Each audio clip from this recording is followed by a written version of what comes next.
This is Hannibal here. Happy Victoria Day to all of our Canadian fans. It is a holiday here in Canada. You can set off fireworks today. Smackdown rating Friday night was 0.59.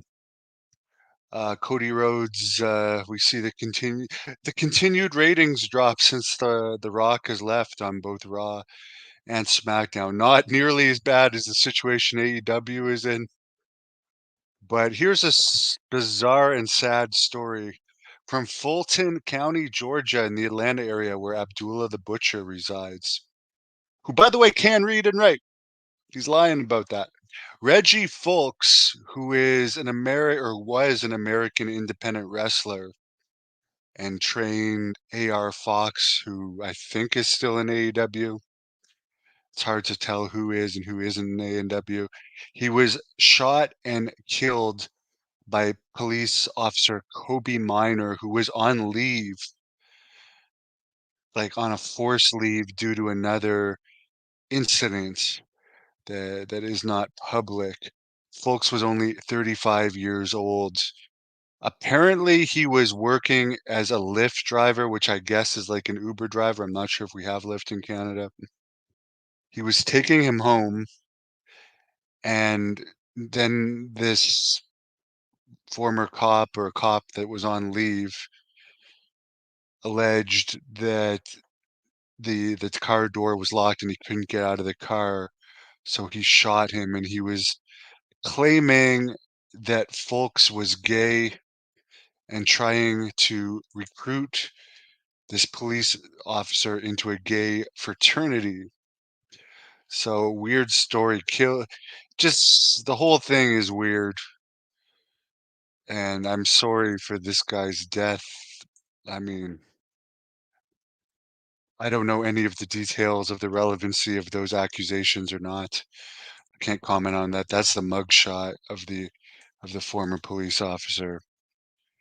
And Reggie Folks, again, I haven't heard of him, but I don't really follow the Atlanta independent scene well. But there is news reports with people that know him talking about him, and they seem to indicate he was a nice guy.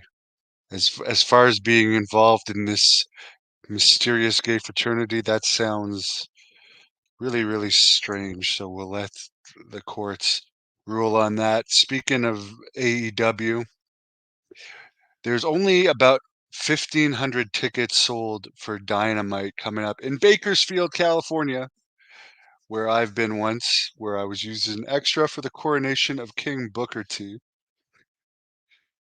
And that's really bad ticket sales considering Double or Nothing, which is one of their big top pay-per-views, is coming up.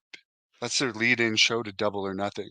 6,400 pre-sold to Double or Nothing. Keep in mind that arena holds about 20,000, and Double or Nothing, the first few instantly sold out. But I was listening to Wrestling Observer Radio today with Brian Alvarez, and I forget the other guy. Could have been Mike Sepravini. I'm not sure, but they were talking about how it's very irritating to watch the AEW product right now, and that they have all the tools to have a good product, such as all the talent and the money,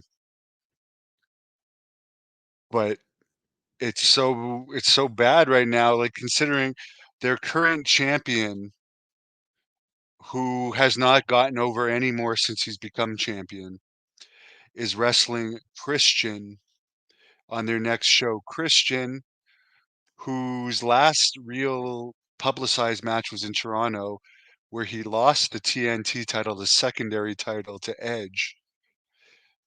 Then his match after that, and he's only had one match since, was a 50-50 match with Brian Cage, who's just coming off an injury and hardly been used. And I like Brian Cage. I think they should be using Brian Cage a lot more. But it's like Christian has had 2 matches, a match that supposedly didn't have a finish and a match that he lost, and suddenly he's in world title contention. And I guess this isn't even gonna be a main event match, it's one of the undercard matches. and they were saying on this show there's 18 titles in AEW. I don't know if that counts Ring of Honor or not. I really don't know, but, like, there's way too many titles, and none of them mean anything in AEW. Someone says, though, I don't get into politics because I don't even follow Canadian politics. I did drive by Justin Trudeau's house the other day when I've been recovering from a heel injury, so I can't hopefully by the end of the summer I'll be back running like I used to, but I've gotten into bicycling, and I bicycled past the Prime Minister's house the other day.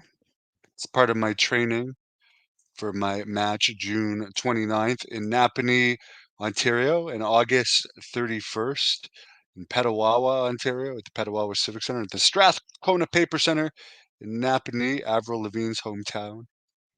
But here, right beside the Prime Minister's house, or within probably 3 miles, is the U.S. Embassy.